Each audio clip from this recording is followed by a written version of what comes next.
como eu anunciei, a prática da fé. Vamos continuar com a nossa série de estudos sobre a carta de Tiago. Quer dizer, uma série de estudos na carta de Tiago sobre a prática da fé. Obrigado, Emerson. Já abre a tua Bíblia aí para Tiago, capítulo 2. Hoje nós vamos ler dos versículos 14 até o 26. Eu acho que os irmãos se recordam da última mensagem. Infelizmente, nós tivemos muitos problemas relacionados ao som do vizinho. Eu consegui pegar boas coisas da mensagem, me concentrei, graças a Deus, mas eu creio que muitos irmãos foram prejudicados com aquele som. Então, eu queria fazer um breve resumo, até a nível de introdução. O João tinha até me falado para eu fazer isso, ele não está aqui hoje, mas ele vai depois assistir. Então, eu quero falar da mensagem do capítulo 2, dos versículos 1 até o 13. Inclusive, a mensagem do capítulo 2, eu creio que ela seja uma só. É como se fossem duas partes do mesmo assunto. São duas características da fé. Olha só, se eu pudesse juntar as duas ideias, a ideia do capítulo 2 seria essa. A fé viva e eficaz é evidenciada no amor sem acepção de pessoas e confirmada pela prática de boas obras. Então, dos versículos 1 até o 13, nós temos essa descrição de como a fé viva e eficaz, ela vai ser achada na vida do verdadeiro cristão. Olha só o que diz Tiago, capítulo 2, versículo 1. Meus irmãos, não tenhais a fé em nosso Senhor Jesus Cristo, Senhor da glória, em acepção de pessoas. Então ele começa esse tema, falando da fé. E ele diz como não deve ser essa fé. Essa fé, ela não deve ser caracterizada por uma espécie de discriminação ou um preconceito social. Então, a fé viva e eficaz, ela é evidenciada pelo amor, sem acepção de pessoas. É isso que diz os versículos 1 até o 13 do capítulo 2. Essa é a mensagem, que a fé verdadeira, a fé eficaz, ela é evidenciada pelo amor, sem acepção de pessoas. Dos versículos 1 a 4, a gente vê aqui que o preconceito social, ele é incompatível com a verdadeira fé. Não dá para você dizer que tem uma fé verdadeira enquanto você mostra preconceito dentro da igreja. Ou preconceito contra algum irmão, mesmo que não seja no âmbito da igreja. Ele vai dar o exemplo, ele vai usar até a palavra sinagoga. Ele está falando para um público de judeus cristãos que se diziam crentes no Senhor Jesus. Ele fala isso no versículo 1. E diz que se entrar uma pessoa pobre e também entrar um homem rico com vestes bonitas, enquanto o outro estava com vestes feias, ele usa até o termo aqui andrajoso, né? Um homem assim, com trajes mesmo talvez de um mendigo. E você vai dizer, olha, você que está com as roupas bonitas, senta aqui nos melhores lugares, fica aqui perto do ar-condicionado, fica embaixo do ventilador. E ao outro você diz, olha, fica lá atrás, né? Fica lá e por ali, não atrapalha não, tu está fedendo, cara. E Tiago disse, olha, não é assim na igreja do Senhor Jesus. Nós precisamos tratar todos de igual modo. No versículo 4 ele vai dizer, não fizeste distinção entre vós mesmos e não vos tornastes juízes, tomados de perversos pensamentos, ou seja, a acepção de pessoas ela é motivada por um coração pecaminoso. Nós valorizamos as coisas exteriores e não aquilo que está dentro das pessoas. No versículo 5 nós temos a segunda mensagem aí, o preconceito social é algo incoerente com o caráter de Deus. O próprio Deus, ele reprova, porque Deus não faz acepção de pessoas. E dos versículos 6 a 7, nós temos que o preconceito social traz males e prejudica a igreja. Então, isso não deve ser visto dentro da igreja, porque Quando fazemos isso, nós estamos prejudicando a própria igreja do Senhor. Ora, os ricos, eles não estão nem aí para a igreja. Tiago vai falar isso, que os ricos faziam era oprimir as pessoas, levavam os crentes muitas vezes para os tribunais, os pobres não faziam isso. E quando chegava um rico, eles queriam honrar o rico. E o pobre queria tratar mal. E isso prejudica a igreja. O Senhor Jesus nunca fez isso, pelo contrário, ele ia para as aldeias, para os vilarejos pequenos, ele ia atrás dos pobres, ele desprezou os ricos, ele desprezou as lideranças, os sacerdotes, aqueles que se achavam muita coisa. Ele foi atrás das pessoas humildes, dos pobres. É isso que nós devemos fazer também, não desprezar os pobres. Não devemos desprezar ninguém, nem o rico nem o pobre. Mas temos cuidado para que não venhamos a tentar valorizar alguma pessoa, talvez pelo que ela tenha. E por último, dos versículos 8 a 13, o preconceito social é uma desobediência ao segundo mandamento mais importante, que é amar ao próximo como a si mesmo. Quando Jesus foi indagado por um certo escriba, mestre da lei, ele disse: olha, Senhor, qual é o maior mandamento? Aí Jesus disse: rapaz, o principal mandamento é amarás o teu Deus, de toda a tua força, de todo o teu entendimento, de toda a tua alma, de todo o teu coração. E o segundo, semelhante a este, é amarás o teu próximo como a ti mesmo. E quando nós não obedecemos a esse mandamento de amar, isso fica evidente pelas nossas ações. E uma das coisas que fazemos é a acepção de pessoas. É não amar as pessoas do jeito que elas são. Nós começamos a ter esse preconceito, fazer diferença por causa da condição social das pessoas. E antes de entrarmos na nossa mensagem, a partir do versículo 14, nós precisamos entender que os versículos seguintes, eles são um desdobramento. Eles são como se fosse uma ampliação dessas ideias. Dos versículos 14 até o versículo 26, Tiago nos ensina que aquele que ama o seu irmão não somente se despoja de todo o preconceito social, ele precisa ir além, sendo também um instrumento de Deus para ajudar esse irmão nas suas dificuldades.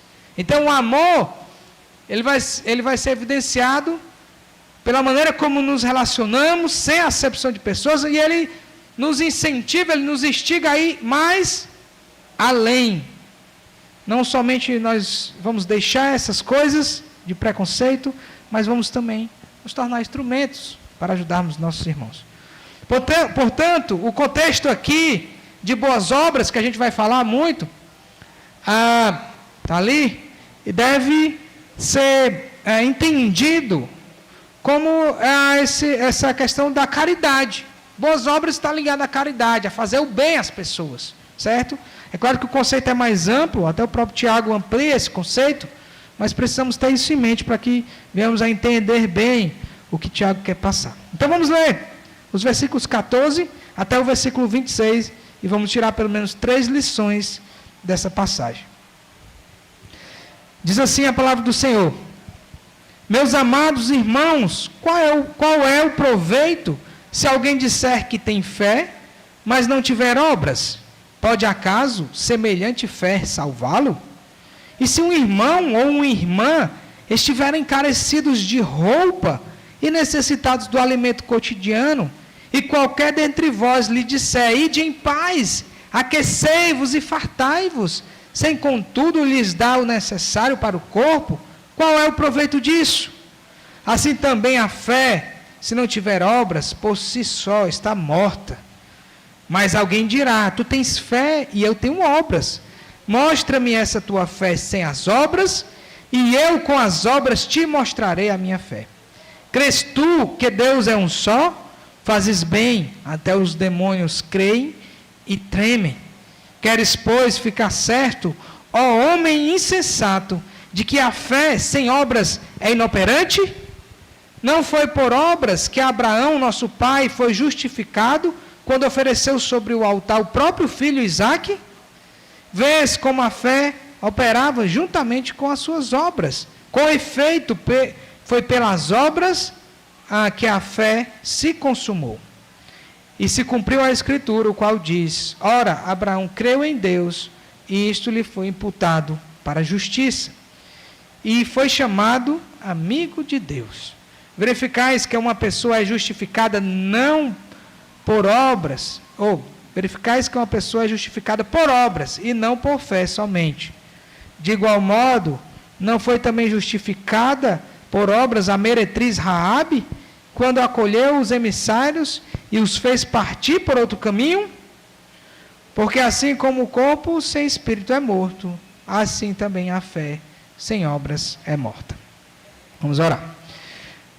Pai querido, graças te damos, ó Deus. Obrigado, Senhor, por mais um culto, por mais uma oportunidade que o Senhor nos dá de estarmos aqui como família, unidos em um só propósito, buscando, ó Deus, adoração ao Teu nome, buscando honrar o Teu nome, buscando glorificar a Ti, ó Deus. Esse é o nosso intuito aqui.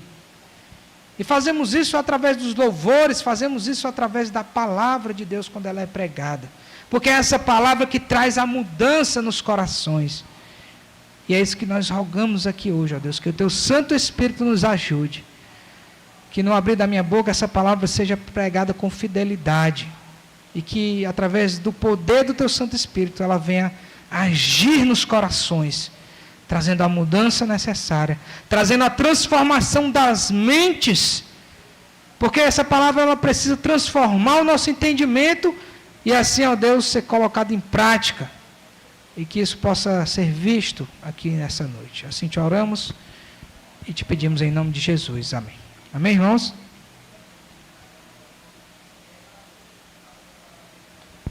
Então vamos lá. A fé sem obras. Desculpa. A fé viva. Vocês viram que o texto fala de uma fé morta. Mas a fé viva e eficaz é evidenciada no amor, sem acepção de pessoas, e confirmada pelas boas obras. Então vamos ver essa confirmação das boas obras na fé do cristão. Primeira coisa, a fé sem obras é inútil, porque ela não produz os resultados esperados. Versículos 14 a 17, Tiago vai argumentar nesse sentido. Ele vai nos levar por esse caminho. E ele vai colocando os seus argumentos em forma de perguntas. O interessante do livro de Tiago é porque ele conversa com o leitor. É uma conversa dele com aqueles que estão ali lendo a carta. Então, quando nós lemos essas passagens, nós ficamos perguntando junto com ele, tentando responder as perguntas. E no versículo 14 ele começa com a pergunta: meus irmãos, qual é o proveito se alguém disser que tem fé, mas não tiver obras? Ele faz essa primeira pergunta. E ainda no versículo 14 tem a segunda pergunta: pode acaso semelhante fé salvá-lo? Então são duas perguntas que elas nos levam a pensar sobre a fé, sobre as características da verdadeira fé. E ele nos envolve aí no sentido de respondermos essas perguntas e somos levados a responder negativamente essas perguntas. Esse é o intuito dele, ele vai argumentar em cima disso. Será que realmente uma pessoa que diz que tem fé e não tiver obras, essa fé serve para alguma coisa? Será que realmente essa fé pode salvar essa pessoa? Precisamos pensar seriamente nisso. Isso vai colocar a nossa própria fé em xeque. Será que a minha fé realmente está me salvando? Precisamos pensar nisso. Primeira coisa, dentro aí da fé inoperante, que não produz resultados, é que a fé sem obras é inútil, porque não pode salvar o homem. Ele vai dizer isso. Mas isso nos leva a um certo conflito. Tiago diz que é preciso obras, junto com a fé. Paulo diz que é somente a fé. E aí, qual dos dois está certo nesse sentido? nós chegamos a uma conclusão de que os dois estão certos. Porque os dois estão olhando por aspectos diferentes. É como se eles estivessem olhando os dois lados da mesma moeda. Certo? E Paulo, e para entendermos isso, precisamos entender qual é o contexto que cada um está falando. Para quem cada um se dirige. Certo? Paulo, ele se dirige ao judeu que procura obter a salvação obedecendo à lei. Para esses judeus, Paulo diz: não são as obras da lei, mas a fé em Cristo que vai produzir a salvação. Então, a fé e não a lei produz a salvação. Até aí tudo bem, a fé. Tiago, por sua vez, ele vai falar a outro grupo de pessoas. Ele se dirige a judeus que se diziam cristãos, crentes, que diziam ter fé, afirmavam ter fé no Senhor Jesus, como a gente viu no versículo 1, mas que não colocavam essa fé em prática. Então nós temos os dois grupos, os que queriam viver só de obras, e os que diziam ter aceitado Jesus e agora não queriam mais fazer nada. Queriam viver só de dizer que tem fé, só de palavras. Né? E nós temos aí, Romanos 4 e 5, Paulo vai dizer isso: mas ao que não trabalha, porém crê naquele que justifica o ímpio, a sua fé lhe é atribuída como justiça. Então Paulo traz o aspecto da fé. É preciso ter fé. Mas não é qualquer fé. É isso que nós temos que entender, que Tiago está tentando nos esclarecer. Porque algumas pessoas pegavam isso aqui e diziam: não, é só a fé, então pronto, eu creio em Senhor Jesus, está tudo bem. Eu vou agora tratar mal os pobres, eu não vou mais ajudar ninguém, eu não preciso de obras, só preciso da fé, então é isso que a gente vai fazer. Isso, Tiago está dizendo que é um erro. Nos versículos 15 a 16, a resposta de Tiago vem por meio de um exemplo prático. Então ele vai continuar conversando e agora ele vai trazer um exemplo prático. Ele vai colocar uma situação em que um irmão, preste bem atenção que é um irmão, não é apenas um conhecido, não é um desconhecido qualquer da rua que entrou aqui na igreja e pediu ajuda. Nós temos muitas pessoas que entram e pedem ajuda. No ano passado tivemos um pedindo ajuda. Então a gente diz: olha, a gente tem um ministério, a gente dá as cestas, a gente não fica dando dinheiro para as pessoas, porque daqui a pouco aí está lotado de gente. Se a gente fosse dar 10 contos para todo mundo que visitasse, né, a igreja ia ficar lotada. Mas nosso intuito é que as pessoas tenham uma mudança de vida através do Evangelho. Não é só o social. Certo? O Evangelho transforma a pessoa como um todo, na integridade do seu ser. Mas voltando aqui para Tiago, e Tiago ele fala que a fé e o amor, que é evidenciado através dessas obras, eles precisam caminhar juntos. E ele usa essa ilustração. Um irmão entra e esse irmão está passando necessidade. E ao chegar lá, nós já sabemos o que ele estava precisando de roupas e necessidade de alimentos cotidianos. Ele não estava precisando de nenhum luxo. Ele não estava chegando: meu irmão, estou precisando comprar um carro novo. Ou, meu irmão, estou precisando comprar uma moto para fazer Uber. Não, ele estava precisando de roupas e de alimentos. Já pensou? Ninguém pode andar nu no meio da rua. E ninguém vive se não comer. Coisas essenciais para ele. Aí sabe o que o rapaz lá que recebe ele diz? Olha, meu irmão, olha, vai em paz, Deus te abençoe. Esse termo que ele usa aqui, ele vai dizer assim, ide em paz, aquecei-vos e fartai-vos, sem contudo lhe dar o necessário para o corpo. Qual é o proveito disso? Ou seja, o judeu aqui, né, ele tinha uma forma, era como se fosse uma espécie de uma despedida hebraica. Esse termo é usado em outras passagens da Escritura e até em livros apócrifos. Então, essa é a pessoa, era como se eu colocasse nos termos de hoje, chegasse: meu irmão, talvez você está precisando de roupa e de alimento, né? Aí quando a pessoa bate na nossa porta, que a gente fala: perdoe, né? Só que ele, em vez de falar perdoe, ele diz: perdoe, meu irmão, mas vai, que Deus te abençoe, que você possa encontrar essa roupa e esse alimento em algum lugar. É mais ou menos isso. Essa forma aqui, desse cumprimento, dessa despedida. Mas ele não fez nada. Ele deseja as bênçãos para a pessoa, despede ela sem nada. sendo que ele tem com que ajudar. E Tiago disse, olha, isso é ter fé? Precisamos averiguar se realmente isso está correto. Da mesma forma, a fé dessa pessoa de nada aproveita, certo? Da mesma forma que despedir uma pessoa sem dar o que ela precisa, para nada lhe aproveitava, também a fé do que fazia isso, para nada lhe aproveitava. A fé em Deus, por meio de Jesus Cristo, é uma certeza que flui do nosso coração e emana até a nossa mente, e ela é traduzida em obras. Essa fé, ela precisa ser demonstrada. Se ela não traz esses resultados esperados, é porque ela é uma fé morta ou uma fé inoperante. No versículo 17, Tiago faz a sua primeira conclusão. Ele sempre, depois de cada etapa, ele vai trazer um versículo sumário. E ele vai dizer o seguinte, versículo 17: assim também a fé, se não tiver obras, por si só está morta. Então, Tiago vai, através desse exemplo, dizer, olha, da mesma forma que para nada adianta essas palavras, a fé da pessoa também é inútil, ela está morta. A fé que é dita, mas não é acompanhada de obras esperadas, ela se torna inerte, inoperante ou inexistente. Esse é o sentido de morta aqui.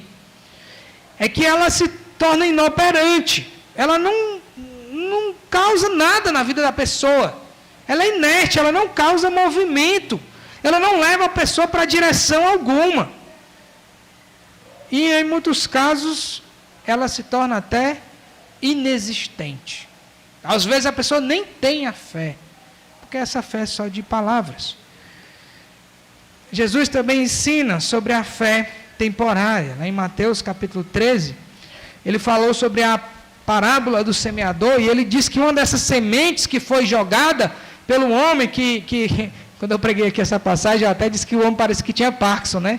Ele pegava aqui a semente e saía se tremendo todinha, uma caía num caminho, outra caía numa pedra, outra caía no outro canto, né? Caía no espinho, outra caía no solo que ele queria, mas parece que ele tinha Parkinson, né? Ou então ele estava montado num jumento, né? Num caminho cheio de buraco, aí caindo lá a semente. Mas Jesus vai falar, que havia uma semente que caía num solo pedregoso. E diz que a fé brotava, como a planta nascia, né? Logo crescia. Mas por ser pouco o solo e não ter raízes, essa planta logo secava. Qualquer sol que saísse mais forte, ela secava. Essa é a fé inoperante. A fé que não se sustenta. E logo ela vai morrer. Tal fé termina numa morte inevitável. Assim, uma fé inoperante, uma fé morta. A verdadeira fé, ao contrário, é como o grão que cai no solo fértil e produz a colheita abundante. Os resultados são vistos. Há um fruto palpável, há algo que você pode ver, resultados. Essa é a fé que Jesus disse que traria salvação para as pessoas. Essa verdadeira fé está firmemente arraigada no coração do crente. E ela é evidenciada através das suas obras. Segunda lição, dos versículos 18 até o versículo 19, a fé sem obras não pode ser verificada como genuína. Ele então vai agora continuar na sua argumentação, e ele vai trazer um diálogo fictício, né? Um diálogo ali ilustrativo, como se tivesse duas pessoas conversando, e uma das pessoas, ela defende, cada um defende a sua posição, sendo que uma das pessoas diz ter fé, mas não tem obras, e a outra diz ter obras, e quer provar a sua fé através das suas obras, certo? Você tem que entender que nos dois casos, as duas pessoas dizem que tem fé, só que uma dá ênfase nas suas obras e a outra fica somente na fé. Então ele vai dizer, mas alguém dirá, tu tens fé e eu tenho obras. mostra-me essa tua fé sem obras, e eu com as obras te mostrarei a minha fé.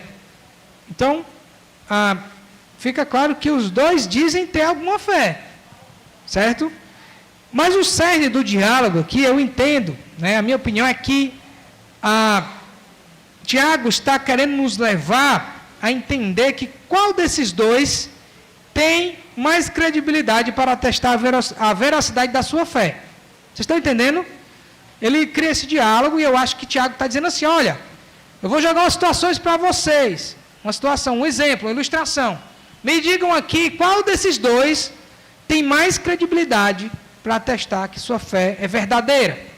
É o que diz só ter fé ou é o que diz ter obras que vão provar a sua fé? Certo? E essa declaração, ela se assemelha muito ao ensino de Jesus, que conhecemos como a árvore que produz os seus frutos. Pelos frutos se conhecem as árvores. Né? Não é o contrário. Né?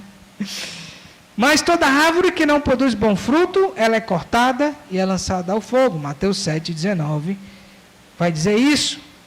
Aqueles que falam, mas não agem, que é o caso do primeiro lá, do diálogo, pode ser que eles escutem de Jesus a seguinte frase: nunca vos conheci, apartai-vos de mim, os que praticais a iniquidade. Lá em Mateus 7, Jesus conclui essa passagem, esse ensino, no versículo 23, com essa frase. Muitos que dizem ter fé e não têm frutos para mostrar essa fé, é porque realmente nunca conheceram ao Senhor Jesus. E o que é que ele vai dizer para esses? Apartai-vos de mim, porque as obras de vocês, as iniquidades, denunciam o que tem no coração. Ele estava falando isso para quem? Para os fariseus, para os escribas, para aqueles que queriam mostrar religiosidade através das suas palavras, mas o seu interior mostrava outra coisa. Então, temos que ter cuidado, porque só dizer que tem fé não prova que essa fé é genuína. O que prova é realmente as obras que são vistas em nossa vida. Então, o argumento aqui é ampliado, ele vai fazer outra pergunta no versículo 19, e essa é até mais séria, mais contundente, mais desafiadora para nós. Ele vai dizer o que no versículo 19? Crês tu que Deus é um só? Fazes bem, até os demônios creem e tremem. Que coisa! Que negócio sério que ele vai falar. Eu tenho fé, eu sou crente. Eu creio em Deus, eu conheço a Jesus. Meu amigo, Jesus está dizendo aqui, dizer que crê em Deus não significa nada, porque até os demônios fazem isso. Olha que coisa. Ficar dizendo, falando as coisas, não quer dizer nada. Se até um demônio crê e treme, mas qual é o problema do demônio? É que aquela fé dele não produz mudança, não produz nenhum resultado. Essa é a fé morta. É a fé que é dita, mas que não traz nenhuma mudança na vida daquela pessoa. A fé verdadeira, ela vem do conhecimento, não apenas do saber. Essa palavra conhecimento no original, existem as duas palavras, o saber e o conhecer. As duas podem ser traduzidas como saber. Nesse caso aqui, a nossa fé ela deve vir de um conhecimento, de experimentar alguma coisa. Esses ensinos foram mostrados pelo próprio Senhor Jesus em João 17,3. A vida eterna é esta, que te conheçam a ti. Esse conhecer aqui não é só de saber, não é só de crer que Deus existe, não. É de experimentar, é de ter um relacionamento. O único Deus verdadeiro e a Jesus Cristo a quem enviaste. Então a fé precisa ser baseada num relacionamento, não apenas de algo que está na minha mente, que eu sei, que eu posso até reproduzir, dizer. Até os demônios fazem isso. Olha só o que diz em 2 Timóteo. Ele vai falar que existia uma classe de pessoas que estavam nas igrejas só para atrapalhar, só para causar problemas. E só o que a gente vê. Sabe qual foi a conclusão que Paulo chegou? Que essas pessoas, elas aprendem, elas ouvem, elas às vezes dizem que sabem, mas elas não chegaram e nem vão chegar ao conhecimento da verdade. Porque conhecer é ter um relacionamento. E o relacionamento nos leva a uma mudança, algo que pode ser visto na nossa vida. Não adianta eu dizer que sou crente e todo domingo para a igreja, né? Tem igreja que tem culto todo dia tem culto. Às vezes o pessoal chega aqui e reclama, não, mas aqui não tem culto todo dia, é muito ruim. Ele, meu amigo, fala culto na tua casa, lê a Bíblia para a tua família, ora lá. Igreja é para a gente se reunir, a família e tal, não é obrigado a ter todo dia, não. Mas a pessoa vai todo dia para o culto, todo dia para o culto, todo dia para o culto, no dia que não vai, está fazendo coisa errada, está falando palavrão, está fazendo tudo errado. Aí a pessoa dessa diz que é crente, essa fé não traz resultados, não pode ser verificada como genuína. É uma fé morta, é uma fé inoperante, é uma fé até inexistente, tá certo? Aí tem uma ilustração muito interessante, não sei se apareceu aqui, apareceu não.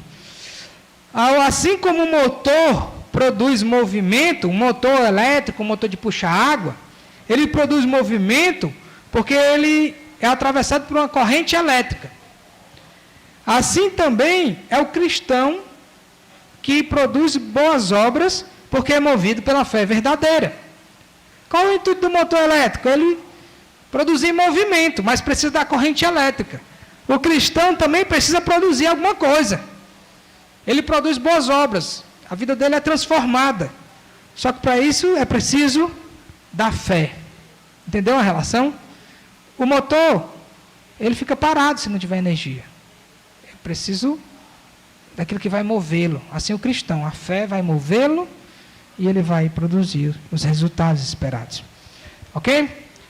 Terceiro, o testemunho das Escrituras confirmam que a fé verdadeira é acompanhada das obras.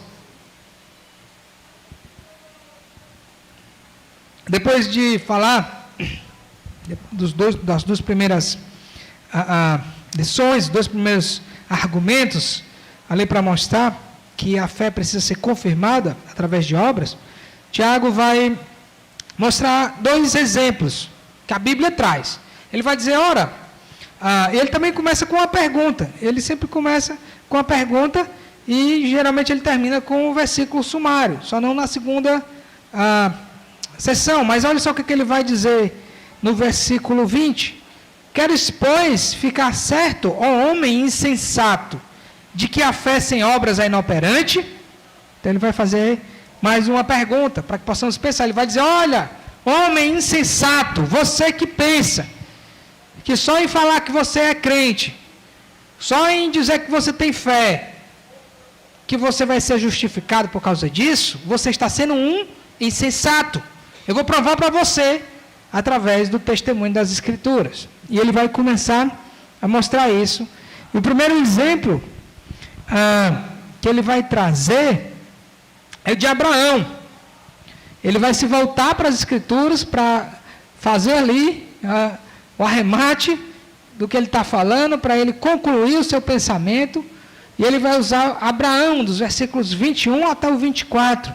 Ele vai dizer, não foi por obras que Abraão, nosso pai, foi justificado quando ofereceu sobre o altar o próprio filho Isaque? Vês como a fé operava juntamente com as suas obras. Com efeito, foi pelas obras que a fé se consumou ou se confirmou.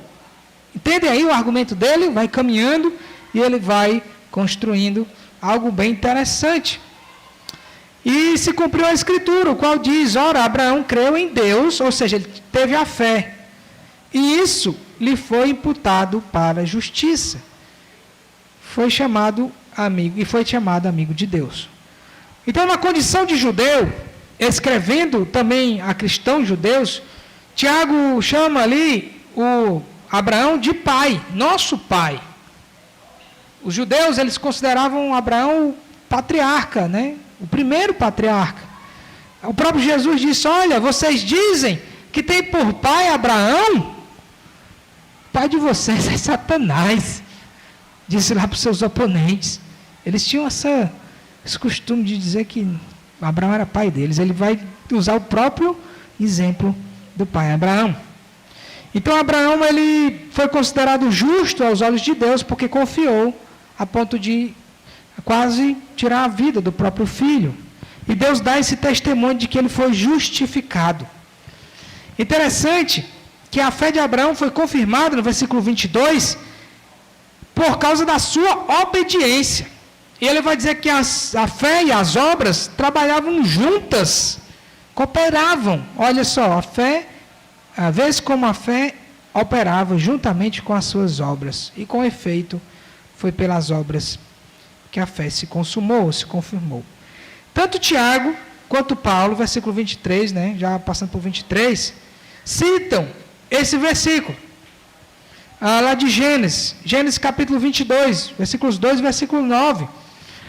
E eles indicam que Abraão foi justificado. Só que Tiago, ele completa esse sentido, dizendo, olha, ele só foi justificado porque ele colocou a sua fé em prática.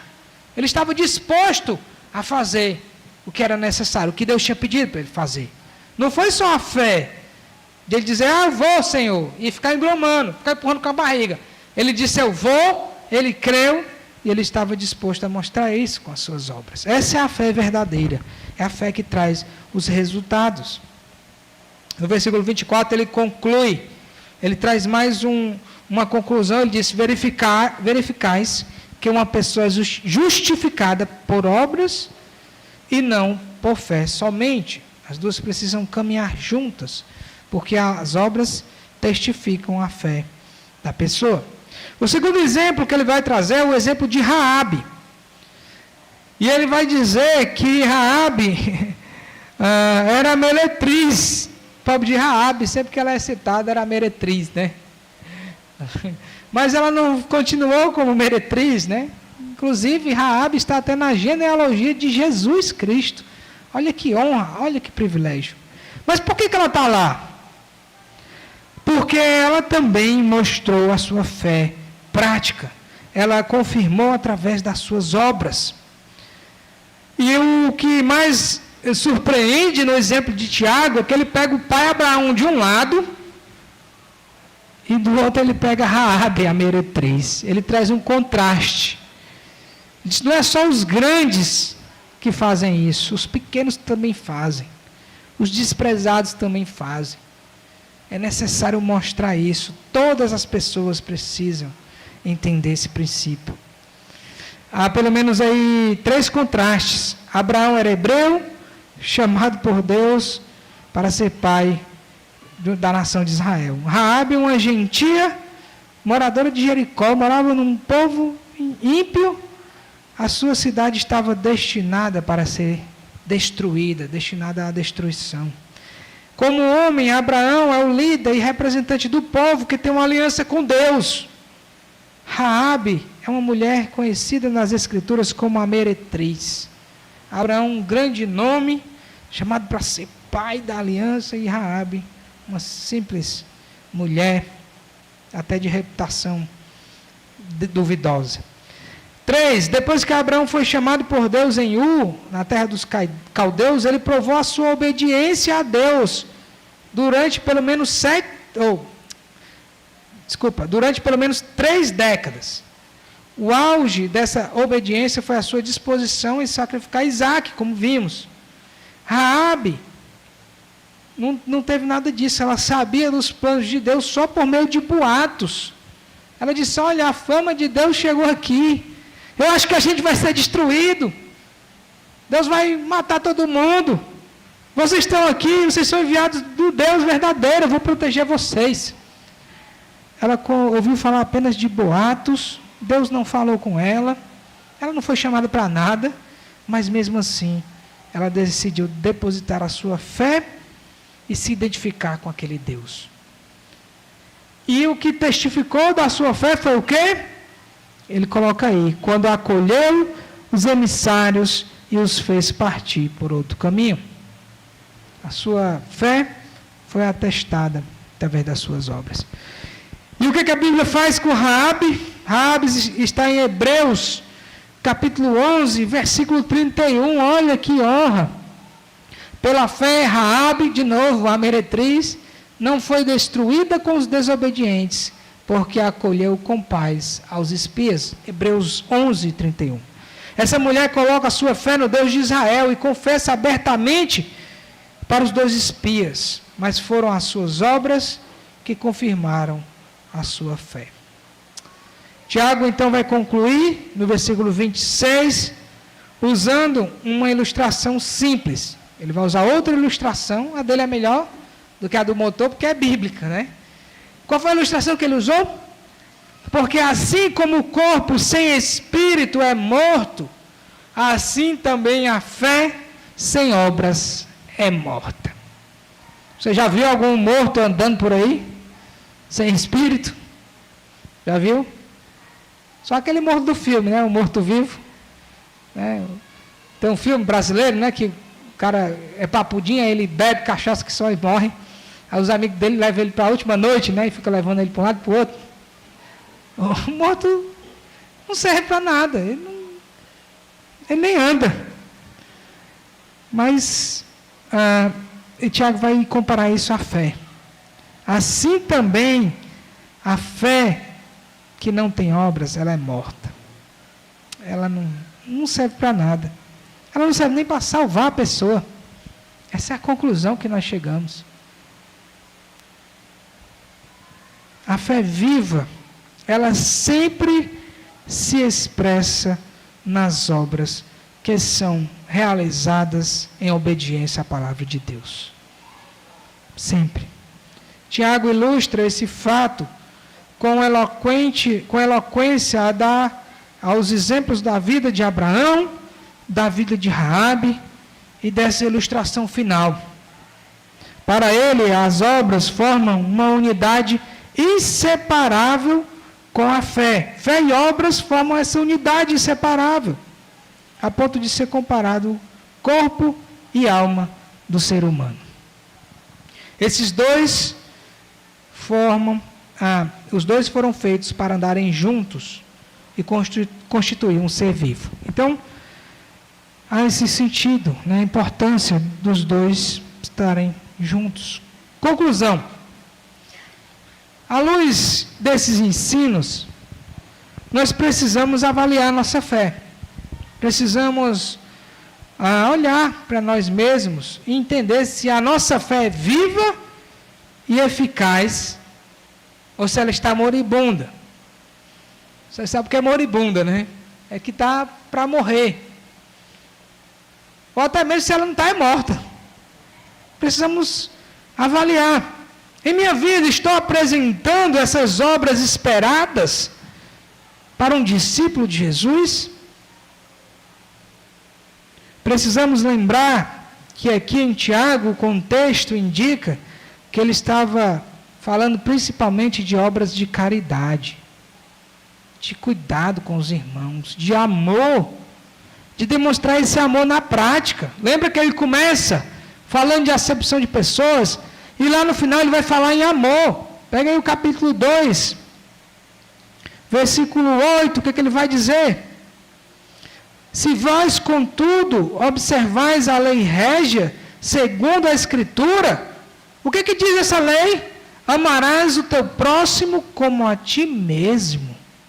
Fazeis bem, se todavia fazeis acepções de pessoas, cometeis pecados, sendo arguidos pela lei como transgressores.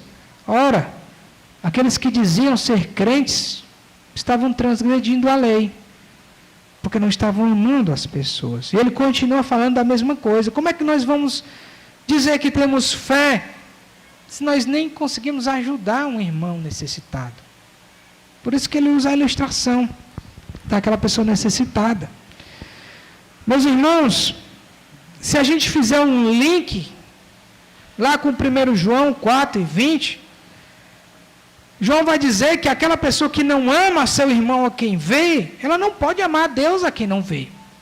Então, quando nós não manifestamos essas obras em favor das pessoas, pelo menos o mínimo esperado, que nós ajudemos os irmãos da fé, como é que nós vamos dizer que amamos a Deus? Como é que a nossa fé vai ser verificada? É uma incoerência. É isso que Tiago está tentando mostrar para eles. Vocês dizem que têm fé, mas as obras de vocês mostram outras coisas. Vocês fazem acepção de pessoas. Vocês não estão dispostos a ajudar ninguém. Vocês não querem cooperar com nada. Vocês acham que essa fé vai salvar vocês? Não, meus irmãos, precisamos entender isso. Precisamos entender isso na nossa própria vida. Por isso, as nossas obras são importantes, sim. A Bíblia sempre fala isso. A gente pregou aqui em Ruth. A gente mostrou o exemplo de Boaz, o exemplo de Ruth. Por que a fé deles foi atestada? Porque os dois estavam dispostos a obedecer, estavam dispostos a se doar, estavam dispostos a fazer mais. Ruth por sua sogra, Boaz por Ruth e por Noemi. Isso foi a grande lição de Ruth. Nós precisamos fazer o mesmo pelos nossos irmãos. Precisamos amar mais as pessoas. Precisamos ajudar mais de todas as maneiras.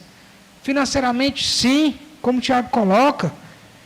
Mas tem muito mais que podemos fazer. Podemos ajudar com os nossos ombros, para aqueles que choram. Podemos ajudar também com os nossos ouvidos, para aqueles que estão precisando de uma conversa, estão precisando de um apoio. Precisamos ajudar com as nossas orações. Tantas formas de ajudarmos, de mostrarmos essas boas obras. Mas será que estamos fazendo? Será que estamos dispostos a cooperar, né? Até de uma forma mais ampla, com a obra do Senhor? Vamos ajudar, vamos nos desgastar no serviço ao Senhor, dedicando nossos dons, nossos talentos, também na obra de Deus. Isso também mostra as nossas obras diante de Deus. O capítulo 2 é um desenvolvimento do que ele havia mencionado no final do capítulo 1. Como é que ele termina o capítulo 1, versículo 27? Aí ele passa por 2, interessante. Olha que link aí, ó. A religião pura e sem mácula para com o nosso Deus e Pai é esta: visitar os órfãos e as viúvas nas suas tribulações, e a si mesmo guardar-se incontaminado do mundo. É preciso haver mudança de vida, é preciso haver obras também, para que essa nossa religião, que vem de uma fé genuína, seja atestada. Tá certo? É por isso que Tiago desenvolve tudo isso. Ele continua falando. O capítulo 13 ele vai continuar. Até o final é prática da fé. E é isso que a nossa fé tem que mostrar. Amém? Vamos orar. Pai querido, graças te damos. Obrigado, Senhor, pela leitura da Tua Palavra, pelo ensino da Tua Palavra, pela sabedoria que o Senhor nos dá para entendermos essa palavra. Te pedimos que essa palavra não fique apenas na nossa mente, apenas na nossa boca, como ouvimos hoje. Que ela possa ser vista na prática, na nossa vida cotidiana, naquilo que nós fazemos pelos nossos irmãos, naquilo que fazemos pelas outras pessoas da rua, pelos que estão de fora, e por aquilo que fazemos também para o Senhor, para contribuir com o Teu reino, fazendo o máximo que nós pudermos, e não apenas o mínimo, não apenas de palavras hipócritas, como aqueles judeus, despedindo as pessoas com palavras bonitas e vazias, ó Deus. Suas mãos vazias, que possamos fazer diferente. Que o Senhor nos dê esse entendimento, transforme o nosso coração, transforme essa igreja e assim vamos transformar esse bairro. É isso que nós te pedimos, Senhor, em nome de Jesus. Amém. Amém, irmãos?